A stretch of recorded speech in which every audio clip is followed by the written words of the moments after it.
Hello friends, welcome to job seekers junction. So இந்த video எதுக்குன்னு பார்த்தீங்கன்னா, நம்ம எஸ்எஸ்சி சிஹெச்எஸ்எல்கான அதாவது combined higher secondary level examination அதுக்கான ஒரு ஃபுல் நோட்டிஃபிகேஷன் பற்றின எக்ஸ்ப்ளனேஷன் தான் இந்த வீடியோ நம்ம பார்க்க போகிறோம். ஸோ ஆல்ரெடி பார்த்தீங்கன்னா இந்த எஸ்எஸ்சி சிஹெச்எஸ்எல்கான ஒரு 1 வீக் முன்னாடி ஒரு ஷார்ட் நோட்டீஸ் பற்றின ஒரு வீடியோ நான் போட்டிருந்தேன். என்னென்ன மாதிரி ரெக்ரூட்மெண்ட் இருக்கும், எவ்வளோ வேகன்சி இருக்கலாம் எக்ஸ்பெக்ட் பண்ணலாம், ஸோ எவ்வளோ சீக்கிரத்தில் நம்ம ஃபுல் நோட்டிஃபிகேஷன் எதிர்பார்க்கலாம் அப்படின்னு சொல்லி ப்ரீவியஸ்னு ஒரு வீடியோ போட்டிருந்தேன். ஸோ அந்த வீடியோ போட்டு வித்தின் 1 வீக்குக்குள்ளேயே உங்களுக்கு இந்த நோட்டிஃபிகேஷன் வந்துருச்சு. ஸோ இந்த வீடியோவில் இந்த நோட்டிஃபிகேஷனுக்கு நம்ம என்னென்ன ப்ரிப்பேர் பண்ணணும், என்னென்ன குவாலிஃபிகேஷன்ஸ் கேட்குறாங்க, என்னென்ன வேகன்சி கால்ஃபார்ம் பண்ணியிருக்காங்க அப்படின்றத டீட்டெயிலாக நம்ம பார்த்துருவோம். அது மட்டும் இல்லை, ஸோ இதுக்கு நீங்கள் எப்படி ப்ரிப்பேர் பண்ணணும், என்னென்ன சிலபஸ் இருக்குன்ற ஒரு டீட்டெயில்டு வீடியோவும் நான் தனியாக உங்களுக்கு செப்பரேட்டாக போடுறேன். ஸோ இப்போ இந்த நோட்டிஃபிகேஷன் பற்றின ஒரு கம்ப்ளீட் எக்ஸ்ப்ளனேஷன், ஒரு டீட்டெயில்டு வீடியோ நம்ம பார்த்துருவோம். ஓகே, ஸோ ப்ரீவியஸ்லி நான் சொன்ன மாதிரி இது combined higher secondary level examination, அதாவது 10+2 அதாவது 12th கிரேட் லெவலில் தான் உங்களுக்கு இந்த எக்ஸாம்ஸ் இருக்கும். ஸோ உங்களுக்கு மேக்ஸிமம் குவாலிஃபிகேஷன் நீங்கள் 12th முடிச்சிருக்கணும் அப்படிங்கிறது தான். ஸோ இந்த எக்ஸாமுக்கான அப்ளிகேஷன் டேட் பார்த்தீங்கன்னா ஏப்ரல் 8 ஸ்டார்ட் ஆயிடுச்சு. So last date to apply எப்பன்னு பார்த்தீங்கன்னா 7 மே மாதம், அடுத்த மாதம் 7 தான் உங்களுக்கு லாஸ்ட் டேட். கிட்டத்தட்ட ஒரு மாதம் எக்ஸாக்டாக கொடுத்துருக்காங்க. ஸோ எவ்வளோ சீக்கிரம் நீங்கள் அப்ளிகேஷன் போட முடியுமோ போட்டுருங்க. ஏன்னா லாஸ்ட் டைம் போக போக என்ன ஆகும்னு சொன்னீங்கன்னா உங்களுக்கு எஸ்எஸ்சியோட சர்வர் ஸ்லோ ஆகிட்டே இருக்கும். ஸோ அப்போ நீங்கள் ஒரு ஃபோட்டோவோ இல்லை வேறு ஏதாவது சிக்னேச்சரோ நீங்கள் அப்லோட் பண்ணும்போது அதில் ஒரு பேஜ்லேருந்து இன்னொரு பேஜுக்கு நீங்கள் மாறும்போது அது லோடிங் டைம் ரொம்ப எடுத்துக்கும். அதனால இந்த வீடியோ நீங்கள் பார்க்குறீங்கன்னா இந்த நிமிஷமே நீங்கள் அப்ளை பண்ணிடுங்க. ஒரு 1 or 2 days எடுத்துக்கோங்க, அதுக்குள்ளே அப்ளை பண்ணிடுங்க. இந்த வீக்குள்ளே நீங்கள் பண்ணிட்டீங்க அப்படின்னா உங்களுக்கு சீக்கிரமே அப்ளிகேஷன் சப்மிட் ஆகிடும். ஓகேங்களா, ரொம்ப டைம் எடுத்துக்காதீங்க, சீக்கிரமா அப்ளை பண்ணி முடிச்சிருங்க. ஓகே, ஸோ அதே மாதிரி last date 7 so fees pay பண்ணுறதுக்கான லாஸ்ட் டேட் பார்த்தீங்கன்னா 8 அதாவது மே மாதம் 8 நீங்கள் என்னைக்கு அப்ளை பண்ணுறீங்களோ அன்றைக்கே நீங்கள் ஃபீஸையும் பே பண்ணிடுங்க. ஓகே, ஸோ ஷெட்யூல் அதாவது exam tier 1 tier 2 2 stage of exam வைக்கிறாங்க. எல்லாமே உங்களுக்கு கம்ப்யூட்டர் பேஸ்ட் எக்ஸாமினேஷன் தான். ஸோ இந்த டயர் 1க்கான எக்ஸாம் டேட் எப்பன்னு பார்த்தீங்கன்னா ஜூன் ஆர் ஜூலை 2024. ஆல்ரெடி நம்ம சேனல்ல எஸ்எஸ்சிக்கான ரிவைஸ்டு டேட், எக்ஸாம்ஸ் டேட் அப்படின்னு சொல்லி ஒரு வீடியோ நான் போட்டிருக்கேன், நேற்று தான் போஸ்ட் பண்ணேன்.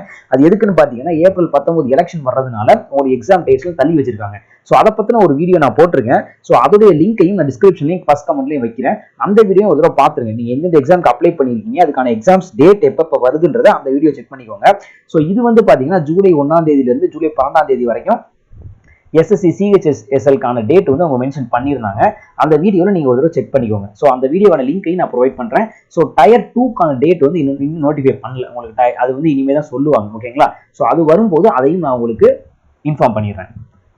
ஓகே, இப்போ என்னென்ன வேகன்சிஸ் இருக்கு, உங்களுக்கு என்னென்ன தேவைன்ற டீடைல்ஸ் மட்டும் நான் சொல்றேன். பே ஸ்கேல் அதாவது எவ்வளவு சேலரி இருக்கும், என்னென்ன போஸ்ட்டுக்கு அப்படின்றத நம்ம பார்த்துருவோம்.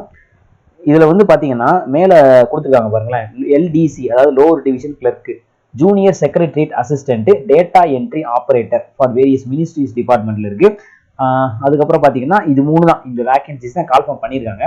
இதுல பாத்தீங்கன்னா இந்த எல்டிசின்னு சொல்லக்கூடிய லோவர் டிவிஷன் கிளர்க்குக்கும் ஜேஎஸ்ஏ ஜூனியர் செக்ரட்டரியேட் அசிஸ்டன்ட்னு சொல்ற அந்த போஸ்ட்டுக்கும் பார்த்தீங்கன்னா லெவல் 2க்கான பே ஸ்கேல், அதாவது மினிமம் 19,900 ரூபாய், அப்ராக்சிமேட்டா 20,000 வச்சுக்கோங்களேன்.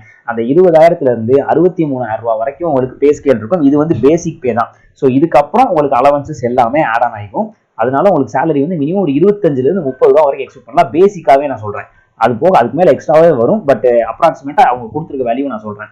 இப்போ அடுத்து பார்த்தீங்கன்னா டேட்டா என்ட்ரி ஆபரேட்டர் அப்படின்ற ஒரு போஸ்ட், அதுக்கு பே ஸ்கேல் லெவல் பார்த்தீங்கன்னா லெவல் 4 ஆர் லெவல் 5 ரெண்டுத்துக்கான பே ஸ்கேல், அதாவது உங்களுக்கு மினிமம் 25,500 இருந்து மேக்ஸிமம் 81,100 ரூபா வரைக்கும் பே ஸ்கேல், அதாவது டேட்டா என்ட்ரி ஆபரேட்டருக்கு இருக்கும் லெவல் 4.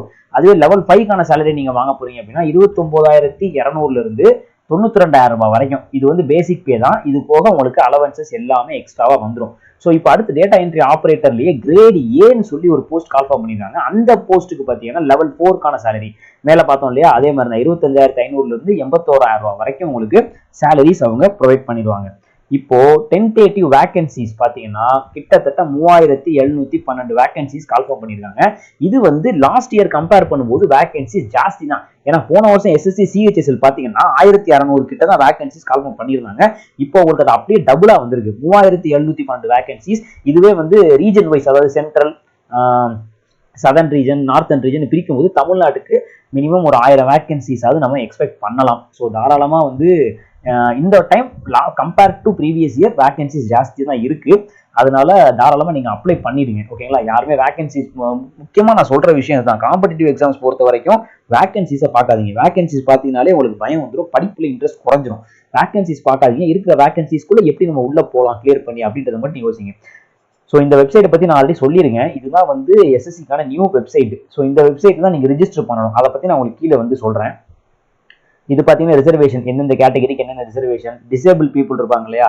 ஸோ 3 போஸ்ட் நம்ம சொன்னோம். அந்த 3 போஸ்ட்டில் யார் யாரெல்லாம் அப்ளை பண்ண முடியும்? இப்போ வந்து டெஃப் அண்ட் டெம்மாக இருக்கிறவங்க ஒரு சில போஸ்ட்டுக்கு அப்ளை பண்ண முடியாது. விஷன் இம்பார்ட்டாக இருக்கிறவங்க டேட்டா என்ட்ரி ஆப்ரேட்டர் அந்த மாதிரி போஸ்ட்டுக்கு அப்ளை பண்ண முடியாது. யார் யார் எந்தெந்த கேட்டகரியில் அப்ளை பண்ணலாம் அப்படின்றதுக்கு ஒரு டீட்டெயில்டான எக்ஸ்பிளனேஷன் கொடுத்துருக்காங்க. நீங்கள் எந்த கேட்டகரியில் வரீங்களோ அந்த கேட்டகரியை வந்து செக் பண்ணிக்கோங்க. நேஷனாலிட்டி ஆஸ் யூஷுவல் நீங்கள் இந்தியனாக இருக்கலாம், நேபாளியாக இருக்கலாம், பூட்டானீஸாக இருக்கலாம், எந்த ஸ்டேட்டில் இருந்தீங்கனாலும் நீங்கள் அப்ளை பண்ணிக்கலாம் அப்படின்றது தான். அடுத்து உங்களுக்கான ஏஜ் லிமிட் எவ்வளோன்னு பார்த்தீங்கன்னா மினிமம் 18 to மேக்ஸிமம் 27 இயர்ஸ் வரைக்கும் உங்களுக்கான ஏஜ் லிமிட் சொல்லியிருக்காங்க. இது வந்து ரிலாக்ஸேஷன் இருக்கு. அப்பர் ஏஜ் லிமிட் ஜென்ரல் கேட்டகரிக்கு 27 வயசு வரைக்கும் இருக்கணும். பட் அதுவே நீங்க எஸ்சி எஸ்டியா இருந்தீங்கன்னா உங்களுக்கு 5 இயர்ஸ் ஏஜ் லிமிட் ஏஜ் ரிலாக்ஸேஷனும், ஓபிசி கேட்டகரியில் வந்தீங்கன்னா 3 இயர்ஸ் ஏஜ் ரிலாக்ஸேஷனும், பிடபிள்யூபிடியில் வந்து அதுவே அன்ரிசர்வ்னா 10 இயர்ஸும், ஓபிசினா 13 இயர்ஸும், எஸ்சிஎஸ்னா 15 இயர்ஸ். ஸோ இந்த மாதிரி ஏஜ் ரிலாக்ஸேஷன் கொடுத்துருக்காங்க. நீங்க ஏஜ் லிமிட்டுக்குள்ள வர்றீங்களா அல்லது உங்களுக்கு ரிலாக்ஸேஷன்ல வர்றீங்களா அப்படின்றது நீங்க அப்ளை பண்ணும்போதே உங்களுக்கு கேட்கும். அதை நீங்க பார்த்து கரெக்டாக கொடுத்துருங்க. ஓகே, ஸோ ஏஜ் ரிலாக்ஸேஷன் வந்து எல்லாருக்குமே இருக்கு. எக்ஸர்வீஸ் மேன் நீங்கள் எழுதலாம், விடோ பீப்புள்ஸாக இருந்தால் நீங்கள் அவங்களும் நீங்கள் அப்ளை பண்ணலாம். எக்ஸர்வீஸ் மேன் என்ன, அவங்க யாரெல்லாம் வந்து எலிஜிபிள், ஏர்ஃபோர்ஸில் இருக்கணும், அந்த மாதிரி வந்து கீழே கொடுத்துருக்காங்க. ஸோ இந்த பிடிஎஃபோட லிங்கையும் நான் பின் பண்ணி வைக்கிறேன், அதையும் நீங்கள் ஒரு தடவை செக் பண்ணி பார்த்துக்கோங்க. ஓகே ஓகே இப்போ நெக்ஸ்ட் நம்ம பார்க்க போகிறோம் அப்படின்னா, நெக்ஸ்ட் வந்து உங்களுக்கு இதெல்லாம் தேவையில்லாத டீல்ஸ். இது பார்ப்போம். Essential education qualification. என்ன மாதிரியான எஜுகேஷன் குவாலிஃபிகேஷன் இருக்கணும்? ஆல்ரெடி நான் சொன்னேன் 12th ஸ்டாண்டர்ட் நீங்கள் முடிச்சிருந்தாலே போதும், நீங்கள் அப்ளை பண்ணலாம் அப்படின்னு.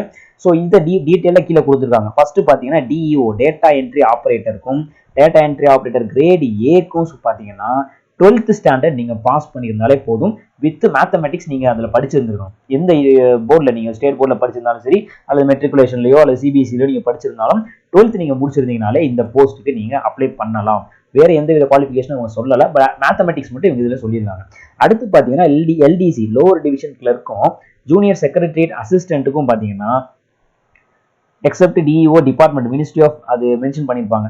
அந்த டிபார்ட்மெண்ட்டுக்கு பார்த்தீங்கன்னா அவங்களுக்கும் 12th standard R equivalent examination. அதாவது சில பேர் என்ன பண்ணியிருப்பாங்கன்னா 10th முடிச்சுட்டு டிப்ளமோ 2 வருஷம் படிச்சிருப்பாங்க. ஸோ அந்த மாதிரி ஈக்குவலன்ட் கிராஜுவேட் இருக்கிறவங்களும், அதாவது 12th ஈக்குவலான கிராஜுவேட் இருக்கிறவங்களும் இந்த எக்ஸாமுக்கு அப்ளை பண்ணலாம் அப்படின்னு சொல்லியிருக்காங்க.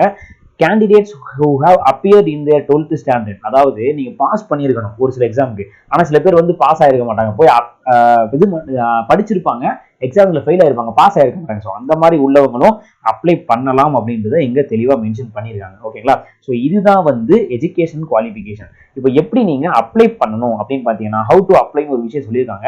இதை இருக்கு பாருங்க, வெப்சைட் லிங்க் https://ssc.gov.in. இதுதான் நியூ வெப்சைட்.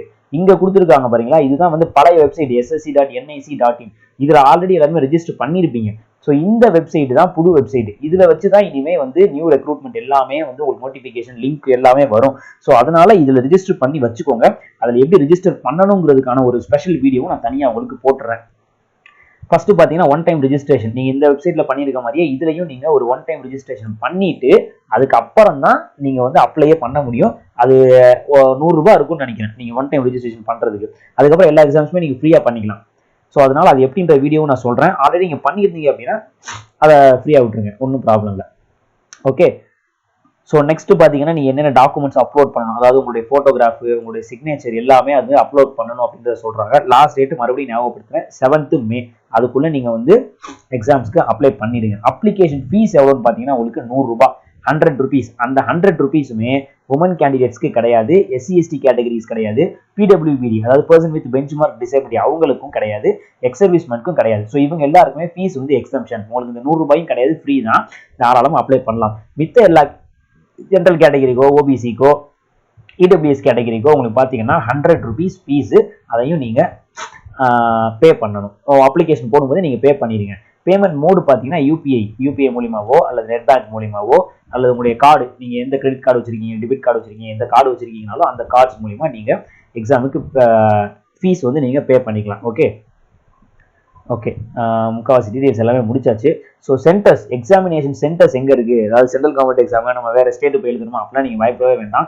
ரீஜன் வைஸ் வந்து அவங்க எக்ஸாம் சென்டர்ஸ் வந்து கொடுத்துருக்காங்க. இப்போ நம்ம பார்த்தீங்கன்னா சதர்ன் ரீஜனில் இருக்கோமா, ஸோ சதர்ன் ரீஜன் எஸ்ஆர் அப்படின்னு இருக்கும். அந்த சதர்ன் ரீஜனில் பார்த்தீங்கன்னா 4 ஸ்டேட் கனெக்ட் ஆகுது, ஆந்திரா, பாண்டிச்சேரி, தமிழ்நாடு. நம்ம ஆந்திரா, பாண்டிச்சேரி, தமிழ்நாட்டில் என்னென்ன டிஸ்ட்ரிக்ட்ல நடக்குதுன்னு பார்த்தீங்கன்னா, ஃபர்ஸ்ட் பாண்டிச்சேரியில் இருக்கு சென்டர், சென்னை, மதுரை, கோயம்புத்தூர், சேலம், திருச்சிராப்பள்ளி, வேலூர், திருநெல்வேலி, கிட்டத்தட்ட பார்த்தீங்கன்னா 8 டிஸ்ட்ரிக்ட்ல வந்து எக்ஸாம் சென்டர் செலக்ட் பண்றாங்க. ஸோ உங்களுக்கு நியர்பைல எந்த டிஸ்ட்ரிக்ட் இருக்கோ, எந்த சிட்டி இருக்கோ, அங்கே நீங்க சென்டர், நீங்க அப்ளிகேஷன் போடும்போது எக்ஸாம் சென்டர் கொடுக்குற மாதிரி இருக்கும். ஸோ அப்ளிகேஷன் போடும்போது அதை கொடுத்துட்டு அந்த சென்டர்ல உங்களுக்கு எக்ஸாமினேஷன் நீங்க போய் எழுதிட்டு வரலாம். ஸோ இந்த எக்ஸாம் பார்த்தீங்கன்னா உங்களுக்கு கம்ப்யூட்டர் பேஸ்ட், அதாவது ஆன்லைன் எக்ஸாமினேஷன் தான். மொத்தம் பார்த்தீங்கன்னா ரெண்டு ஸ்டேஜ் இருக்கு. ஒன்று டயர் 1, இன்னொன்று டயர் 2. 2 ஸ்டேஜ் ஆஃப் எக்ஸாமினேஷன் இருக்கு. ஸோ இந்த டயர் 1 நல்லா பார்த்துக்கோங்க. ஜூலை மாதம் டேட்டு, அதுக்கான டேட் வீடியோவும் நான் போட்டிருக்கேன், அதையும் ஒரு தடவை செக் பண்ணிக்கோங்க. ஸோ டயர் 1க்கான இப்போ சிலபஸ், அதாவது பேட்டர்ன் எப்படி இருக்கும் அப்படின்னு பார்த்தீங்கன்னா, சிலபஸ் கிடையாது பேட்டர்ன். மொத்தம் வந்து 4 டாபிக் இருக்கு. அதில் ஃபர்ஸ்ட் பார்த்தீங்கன்னா இங்கிலீஷ் லாங்குவேஜ், அடுத்தது ஜென்ரல் இன்டெலிஜென்ஸ், அடுத்தது குவான்டிடேட்டிவ் ஆப்டிடியூட், அடுத்தது ஜென்ரல் அவேர்னஸ். கிட்டத்தட்ட பார்த்தீங்கன்னா இது ஒரு பேங்கிங் சிலபஸ் மாதிரி, பேங்கிங் பேட்டர்ன் மாதிரி தான் இருக்கு. ஸோ எக்ஸாம்ஸ் கொஸ்டின்ஸ் வந்து உங்களுக்கு கொஞ்சம் என்னென்ன சிலபஸ் இருக்குன்றதை நான் கீழே சொல்றேன். டோட்டலாக பார்த்தீங்கன்னா 100 கொஸ்டின், ஒவ்வொரு டாபிக்கு 25 கொஸ்டின், ஒரு கொஸ்டினுக்கு 2 மார்க், டோட்டலாக 100 கொஸ்டின் 200 மார்க் நீங்க வந்து எழுதுற மாதிரி இருக்கும். 1 மணி நேரம் ஒரு டைம், 60 மினிட்ஸ். அதுவே வந்து ஸ்கிரைப் எழுதுறவங்க, பிடபிள்யூபிடி கேண்டிடேட்ஸ் பார்த்தீங்கன்னா 80 மினிட்ஸ், எக்ஸ்ட்ராவா உங்களுக்கு ஒரு 20 மினிட்ஸ் கொடுப்பாங்க. 1 ஹவர்க்குள்ள அவங்க வைக்கிற கட் ஆஃபை கிளியர் பண்ற அளவுக்கு நீங்க மார்க் எடுக்கணும். ஸோ ப்ரீவியஸ் இயர்ல எவ்வளோ கட் ஆஃப் வச்சிருந்தாங்க, எவ்வளோ வேகன்சிஸ் இருந்துச்சு, என்னென்ன மாதிரி நீங்க படிக்கணும், என்னென்ன சிலபஸ்ன்றதை நான் தனியாக ஒரு வீடியோவே உங்களுக்கு ப்ரொவைட் பண்றேன். இப்போதைக்கு இந்த நோட்டிஃபிகேஷனை பத்தி எப்படி இங்க அப்ளை பண்ணணுங்கிறத பத்தி மட்டும் நான் சொல்றேன். இது டயர் 1க்கான சிலபஸ். இப்போ அடுத்து டயர் 2 சிலபஸ் பார்த்தீங்கன்னா செக்ஷன் 1 ஃபர்ஸ்ட் செக்ஷன்ல பார்த்தீங்கன்னா மேத்தமெட்டிக்ஸும் ரீசனிங் ஜென்ரல் அவேர்னஸும் 30 கொஸ்டின், ஒரு கொஸ்டின் 3 மார்க். ஓகேங்களா, அப்போ 60 கொஸ்டின் 180 மார்க். இது 1 ஹவர் டைம் உங்களுக்கு. அடுத்த செக்ஷன் 2ல பார்த்தீங்கன்னா இங்கிலீஷ் லாங்குவேஜ், அதாவது காம்ப்ரிஹென்ஷன் அட்டன் பண்ற மாதிரி இருக்கும். அடுத்தது பார்த்தீங்கன்னா ஜென்ரல் அவேர்னஸ் நீங்க எழுதுற மாதிரி இருக்கும். இதுவும் பார்த்தீங்கன்னா 60 கொஸ்டின், மொத்தம் 180 மார்க், ஒரு கொஸ்டின் 3 மார்க். செக்ஷன் 3ல பார்த்தீங்கன்னா கம்ப்யூட்டர் நாலேஜ் பேசிக்காக தான் இருக்கும் உங்களுக்கு. இந்த கம்ப்யூட்டர் நாலேஜ் பெரிய டஃப்னஸ்லாம் இருக்காது. 15 கொஸ்டின், ஒரு கொஸ்டின் 3 மார்க், இதுவும் 45 மார்க் தான். ஸோ 15 கொஸ்டின் தான். இது வந்து உங்களுக்கு பிக்கஸ்ட் ஸ்கோரிங் ஏரியாவா எக்ஸாம்ஸ்ல கண்டிப்பா இருக்கும். அடுத்து பார்த்தீங்கன்னா டேட்டா என்ட்ரி ஆப்ரேட்டருக்குலாம் வந்து ஸ்கில் டெஸ்ட் தனியாக வைப்பாங்க. இது ஒன்றும் இல்லை, நம்ம டைப்பிங் டெஸ்ட் இருக்குல்ல, அதான் ஸ்கில் டெஸ்ட்னு சொல்லுவாங்க. பார்த்தீங்கன்னா 15 மினிட்ஸ் டைம். ஓகேங்களா, அதுக்குள்ள அவங்க வந்து டிக்டேட் பண்ணுவாங்க. அந்த டிக்டேட் பண்ற வேர்ட்ஸ் வந்து நம்ம டைப் பண்ற மாதிரி இருக்கும், அவ்வளவுதான். அதுதான் வந்து ஸ்கில் டெஸ்ட்னு சொல்லுவாங்க. டைப்பிங் டெஸ்ட் தான். பேசிக்கா நீங்க உங்க லேப்டாப்லயோ இல்ல சிஸ்டம்லயோ நீங்க டைப் பண்ணி ப்ராக்டிஸ் பண்ணியிருக்கீங்க அப்படின்னாலே அதுவே வந்து எனபிள், மோஸ்ட்லி ஓகே தான். ஸோ இந்த டீட்டெயில் இதை பற்றி நான், அதாவது எவ்வளோ வேர்ட்ஸ் டைப் பண்ணணும் என்ன, இது எல்லாமே நான் வேற ஒரு வீடியோவில் நான் தனியாக உங்களுக்கு எக்ஸ்பிளைன் பண்ணுறேன். ஸோ இது வந்து சிலபஸ் வீடியோ எல்லாமே நான் உங்களுக்கு தனியாகவே சொல்லிடுறேன். ஓகேங்களா, ஸோ இதில் வந்து பார்த்தீங்கன்னா நீங்கள் அப்ளை பண்ணுறதுக்கு தேவையான டீட்டெயில்ஸ் எல்லாமே வந்து நான் உங்களுக்கு சொல்லிட்டேன்னு நினைக்கிறேன். ஸோ இதுக்கப்புறம் வந்து என்னென்ன டாக்குமெண்ட்ஸ் அவங்க கேட்குறாங்க அப்ளிகேஷன் போடும்போது, அதெல்லாம் வந்து ஒரு தடவை செக் பண்ணிக்கோங்க. ஐடி ப்ரூஃபு, ஏதாவது ஒன்று ஜெராக்ஸ், இதெல்லாம் வந்து நீங்கள் எக்ஸாம் சென்டருக்கு கொண்டு போகிற மாதிரி இருக்கும். அதையும் தெளிவாக பார்த்துக்கோங்க. அதுக்கான வீடியோவும் நான் உங்களுக்கு ஸ்பெஷலாக ப்ரொவைட் பண்ணுறேன். ஸோ இப்போ இந்த எக்ஸாமுக்கு யாரெல்லாம் எலிஜிபிளோ தயவு செஞ்சு அப்ளை பண்ணிடுங்க. இந்த வீடியோ வேற யாருக்காவது யூஸ்ஃபுல்லாக இருக்கும் அப்படின்னா கண்டிப்பாக அவங்களுக்கு இந்த வீடியோ ஷேர் பண்ணுங்க. இது மாதிரியான சென்ட்ரல் அண்ட் ஸ்டேட் கவர்மெண்ட்டுக்கான ஜாப் அப்டேட்ஸ்க்கு மறக்காம நம்ம சேனலை சப்ஸ்கிரைப் பண்ணிக்கோங்க. தேங்க்யூ.